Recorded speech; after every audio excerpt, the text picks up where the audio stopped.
a mais um vídeo aqui do De Livro em Livro. Começamos outubro e vocês sabem que outubro é o mês do Halloween, que é o mês temático aqui de Halloween do canal. Eu sou completamente apaixonada por Halloween, eu adoro as decorações, eu adoro a vibe, apesar de eu não ler muito terror. Mas eu sempre faço um especial aqui no canal e eu não iria fazer diferente, então esse mês, ao longo do mês de outubro, vão sair alguns vídeos temáticos para o Halloween, com essa vibe trevosa que a gente tanto gosta e com algumas indicações que vão muito bem pra estação.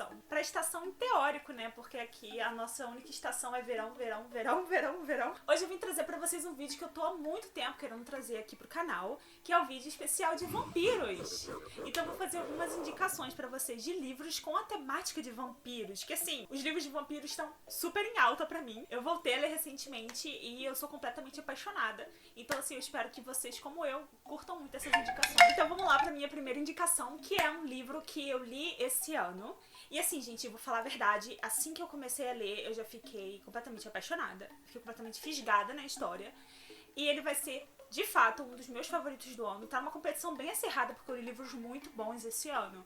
Mas com certeza ele vai estar ali no top 3, sem sombra de dúvidas. Um dos melhores livros de vampiro que eu já li. Eu adorei a narrativa, adorei o estilo, os personagens, completamente intrigada e muito empolgada pra continuar a ler, inclusive. Estou falando de nada mais, nada menos do que O Império do Vampiro, do Jay Kristoff. Pelo amor de Deus, esse livro. Se você gosta de uma fantasia épica, daquelas assim, sensacionais, tipo de um nível apocalíptico, numa vibe vampiresca, dark, com personagens heróicos, com histórias, passagens de guerra, parecem pintar um mural na sua frente, esse aqui é o livro pra vocês. Meu livro tá todo marcadinho, inclusive, e aqui a gente segue a história numa vibe bem o Nome do Vento, no sentido de que é o personagem contando a sua história para um cronista. Nesse caso aqui é um historiador. Então a gente tem esse personagem principal, que é o Gabriel de León, e ele é um caçador de vampiros híbrido, né? Então ele é meio vampiro, meio humano, e ele é um dos mais famosos do mundo, lendário.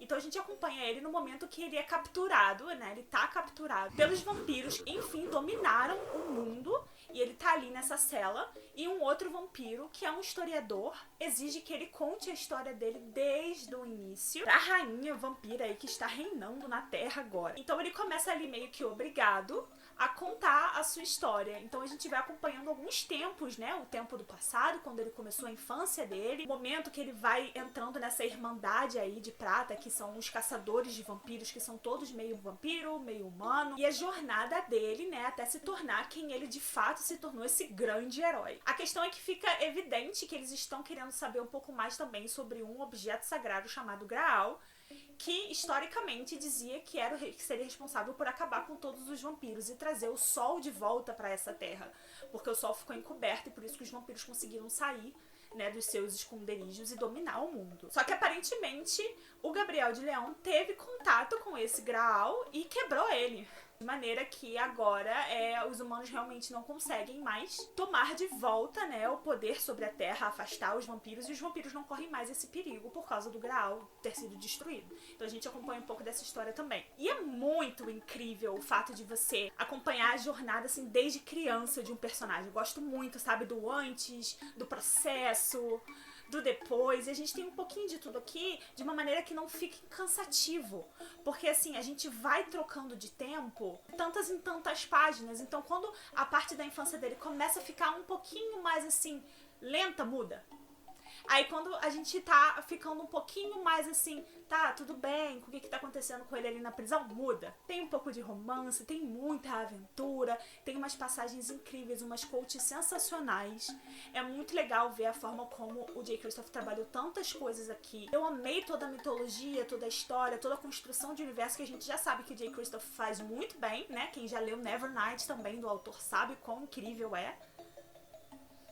Eu amei o fato de que a diferença, né, a grande diferença entre aqui, esse estilo de narrativa, né, por O Nome do Vento, é que aqui o historiador, no caso, ele interrompe a história. Então se tem alguma passagem que ele acha que não tá sendo bem contada, ele interrompe. E aí a gente muda do tempo, né? Sai do passado e volta pro presente. Então assim, é muito legal. Eu achei isso deu uma dinâmica muito interessante pro livro. Como se a gente de fato tivesse sentado ali na cela junto com eles ouvindo a história, sabe? Você se sente fazendo parte desse diálogo. Até porque algumas perguntas que o leitor possivelmente poderia fazer, o historiador vai interromper ele e pede pra ele dar essa resposta, sabe? E às vezes resposta de coisa que eu mesma tava me perguntando. Isso foi muito legal. Porque é quase como se eu estivesse parando, interrompendo a pessoa que tá contando a história e pedindo uma explicação. Entendeu?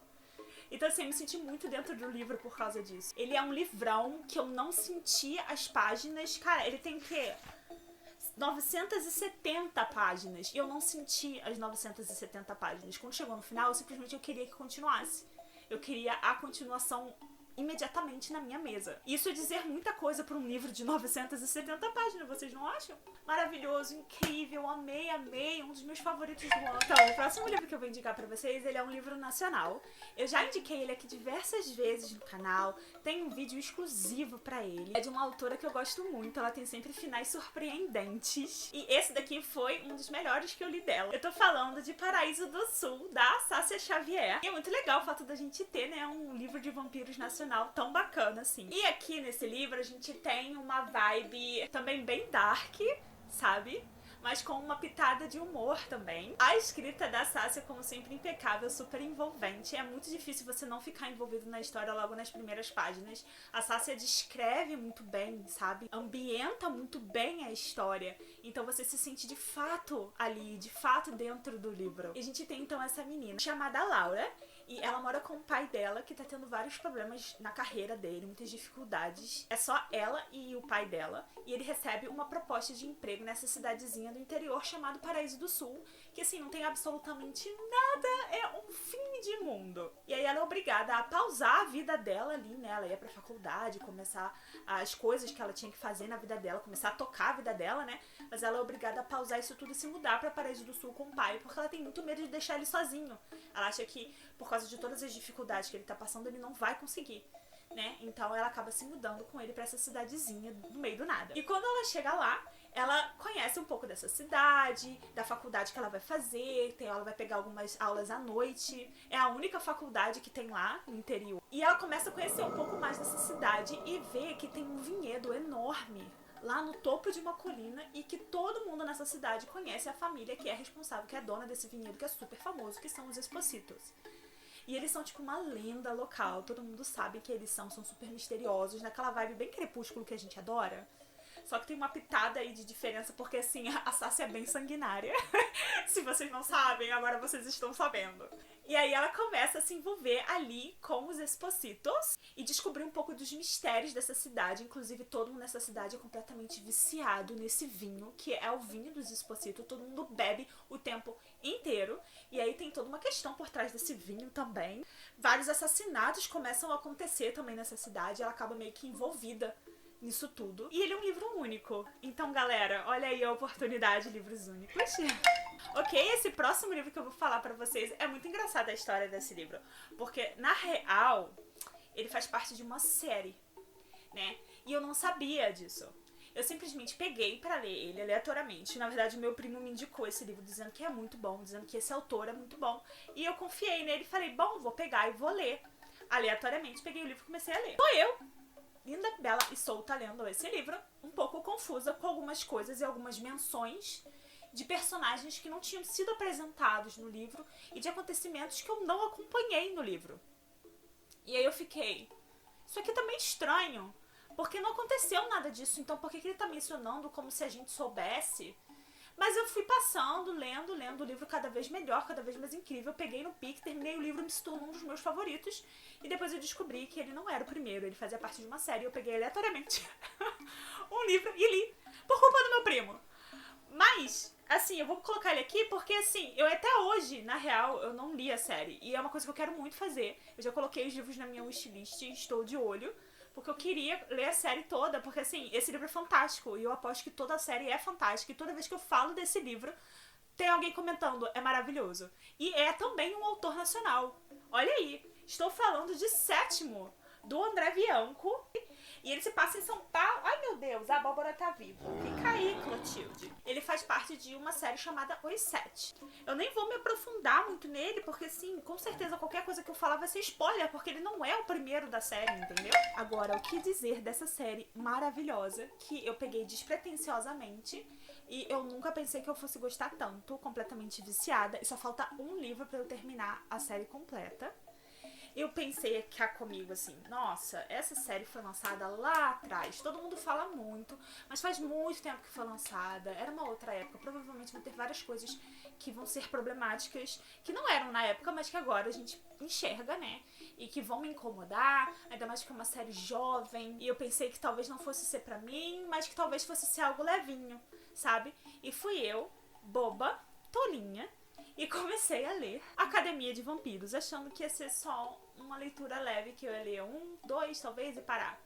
E eu me peguei completamente, totalmente viciada nessa história. Chorando, me descabelando no Instagram, inclusive. Totalmente viciada, desesperada, postando sem parar no Twitter, lendo um atrás do outro. E era simplesmente uma série que eu não conseguia parar de ler. Era a única coisa que eu conseguia pensar quando eu não estava lendo, era nessa série. E sofrer por ela, pelos personagens. Então fica aí o aviso. Tá? Se você não tem tempo, se você tá numa correria e lê de vez em quando, não pega pra ler, porque você vai passar suas noites em claro e ficar completamente inútil pra fazer qualquer outra coisa o resto do dia, porque você não vai conseguir parar de ler. Os livros vão ficando cada vez mais dark ao longo da série, sabe? Ele começa bem, assim, de boas, mas mesmo assim não é tão bobinho quanto eu achei que fosse. E ele vai ficando mais maduro, mais pesado ao longo da história. E assim, maravilhoso. Então, nesse universo a gente tem dois tipos de vampiros. Os vampiros moroi, que são os vampiros bonzinhos, sabe? Porque eles são vampiros, mas eles nunca mataram um humano pra se alimentar. Eles têm doadores, né? Que são humanos que estão ali dispostos a doar o sangue pra eles, mas sempre numa quantidade pequena. Eles nunca mataram ninguém. E tem os strigoi, que são os vampiros ruins, que são aqueles que mataram mesmo, que matam os humanos para se alimentar, e eles se viram dessa maneira, né, vampiros bem caricatos, de olhos vermelhos, sanguinários. Eles são bem mais fortes do que os moroi, mas também eles são completamente maus. Então os moroi, que são os vampiros bonzinhos, vivem bem reclusos e totalmente protegidos. Eles também têm um certo acesso à magia, coisa que os strigoi não têm, porque eles foram corrompidos com o sangue, né, dos humanos, com a morte. Então eles não têm mais acesso à magia, mas os moroi têm. Além disso, existem os filhos de vampiros com humanos. Eles são meio vampiros, de certa forma. Eles não têm, né, a necessidade de se alimentar de sangue, mas eles são mais fortes, eles são mais ágeis, rápidos. E a função deles é ser guarda-costas desses moroi e proteger eles dos strigoi, que são os malvadões. Porque os strigoi, para viver, mesmo se alimentando de sangue humano, eles precisam se alimentar do sangue de moroi. E aí a gente acompanha duas meninas, né? A que é a vampira real, né, da realeza, e a guarda-costa dela. A gente vai acompanhando a história delas duas aí nessa academia. Agora eu coloquei dois livros aqui que, na verdade, eles estão na minha listinha de leituras. Então eu achei que seria legal compartilhar com vocês também quais são os próximos livros de vampiro que eu estou planejando ler. Inclusive, se vocês leram, por favor, me contem, porque eu quero saber o que vocês acharam.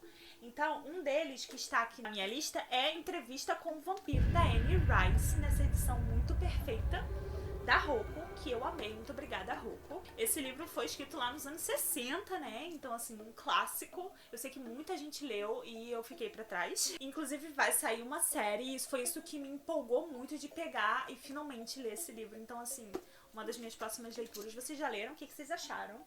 E ainda nessa da Anne Rice, eu separei também o Vampiro Lestat, que eu também recebi da Roku. Esse aqui é um pouquinho maior, mas que conta mais a vida, né, desse personagem aqui, de um dos personagens de Entrevista com o Vampiro. Porque aqui ele é tratado, né, o Lestat é tratado como um vampiro mau que corrompe esse outro personagem aqui que tá dando a entrevista. Já aqui a gente vai descobrir um pouco da história dele mesmo, até antes de se tornar o vampiro, tão famoso vampiro Lestat. Então a gente vai descobrir, através do ponto de vista dele, realmente a parte dele da história pra tentar entender mais o personagem. Então parece ser muito interessante, né? Eu pretendo ler Entrevista com o Vampiro e logo em seguida ler o Vampiro Lestat pra conseguir entender um pouco mais desses personagens. E eu estou muito empolgada pra ler Anne Rice. Agora, esses dois últimos livros que eu separei aqui são livros que eles não são principalmente de vampiros, mas eles têm vampiros no meio do enredo, o que é interessante também, e são dois livros que eu amo muito. Um deles é Carry On, da Rainbow Rowell, que faz muito tempo que eu não leio um livro da Rainbow, que eu sei que ela já publicou mais alguns, mas eu ainda não tenho eles. E eu quero muito voltar a ler a Rainbow, porque ela é uma autora incrível, uma das minhas autoras favoritas, e a narrativa dela é maravilhosa. E esse livro daqui, na real, ele é como se fosse uma releitura de Harry Potter, só que é tão interessante, é tão único, que você mal lembra de Harry Potter. Talvez, assim, em alguns elementos, mas depois você vai se desgarrando da história, sabe? E parando de comparar, porque os personagens são muito únicos. Então a gente tem, né, o famoso bruxo escolhido aqui, e ele vai pra essa escola de magia, e ele tem um arqui-inimigo lá, que é chamado de Baz. Que o Simon e o Baz, olha assim, absolutamente tudo na minha vida. E eles são, né, o Simon e o Baz inimigos declarados, e o Baz possivelmente é um vampiro. Então a gente tem esse elemento de vampiro aí. E é uma releitura muito, muito, muito interessante de Harry Potter. E olha só, é muito interessante aqui no final que diz assim: Carry On é uma história de fantasmas, romance e mistério. E tem tantos beijos e diálogos inesquecíveis quanto poderia esperar de um livro da Rainbow Rowell, mas com muito mais monstros. E é isso, sabe? Assim, apenas leiam Carry On. É perfeito. E o outro livro que eu quero comentar com vocês é nada mais, nada menos o meu queridinho do coração, Cidade dos Ossos, da Cassandra Clare. Aqui, claro, não posso deixar de ser Raysandra Clare, né, gente, aqui nesse canal. Então é claro que eu vou falar de Cassandra Clare aqui e dos Instrumentos Mortais, porque, né, a gente tem aí a galera do submundo, a gente tem muitos vampiros na história, eles são muito ativos na história, inclusive tem toda aquela questão com um dos personagens principais, então, assim, a parte do vampiro é bem forte aqui. E então, se você gosta, né, dessa parte mitológica, né, de seres do submundo, vampiros, fadas, que é bem a cara do Halloween, né, vocês com certeza vão curtir ler Cidade dos Ossos. Sim, galera, eu sei que são 1 milhão de livros, tá? Mas assim, ainda vale muito a pena, mesmo sendo 1 milhão de livros. Inclusive, pra quem quiser saber mais de Cassandra Clare, de ordem de leitura, por onde eu começo, qual que é o melhor livro, qual ordem que eu posso ler, qual ordem que eu não posso ler, quais são os cuidados que eu tenho que ter pra não tomar spoiler. Eu tenho um vídeo aqui no canal explicando tudo direitinho pra vocês. Ele é um vídeo um pouco antigo, então essas últimas séries ainda não estão na ordem de leitura lá. Eu acho que eu parei em Corrente de Ouro, mas tem tudo certinho até Corrente de Ouro lá. Então, assim, passem lá pra saber um pouco mais, né, do universo dos Caçadores de Sombras, mas saibam que aqui tem vários vampiros. Bom, gente, então é isso. Esses são alguns dos meus livros com essa vibe de Halloween, com essa vibe de vampiro. Indiquem aqui embaixo pra mim alguns livros que tem essa mesma vibe, que eu vou adorar saber. Muito obrigada pela companhia de vocês até aqui. Todos os livros têm link de compra aqui embaixo, usando os links do canal. Vocês ajudam muito o meu trabalho, então, por favor, comprem na Amazon esses livros, qualquer livro, pelos links do canal. Me sigam nas redes sociais, eu vejo vocês muito em breve. Beijos e até a próxima!